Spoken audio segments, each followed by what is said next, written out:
দেখলে জুতা খুলে সবাই পিটাবেন। সবাই কেমন আছেন? আমি আসলে এই একটা মানুষের নাম নিয়ে ভিডিও বানাবো। আমি আসলে চাইছিলাম না এইসব নিকৃষ্ট মানুষের নাম আমার মুখে আমি নিব, এটা জঘন্য মানুষের নাম আমি মুখে নিব।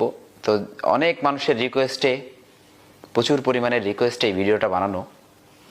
তো এদের মতন মানে এক কথায় বলতে গেলে এরা হচ্ছে নাফারমান। যেটা বললাম হচ্ছে খন্দকার মোস্তাক এবং তিশা নাম করে যে বেজন্মা একটা মেয়ে তিশা, এদের নিয়ে আজকে ভিডিওটা বলা। এটার টপিক হচ্ছে খন্দকার মোস্তাক নাকি একটা বই বের করছে তিশাকে নিয়ে লিখছে। তো এই বই যারা পড়বেন আমি মনে করি তারা হচ্ছে এদের কোয়ালিটির। আপনারা এদের বয়কট করুন। কারণ দেখেন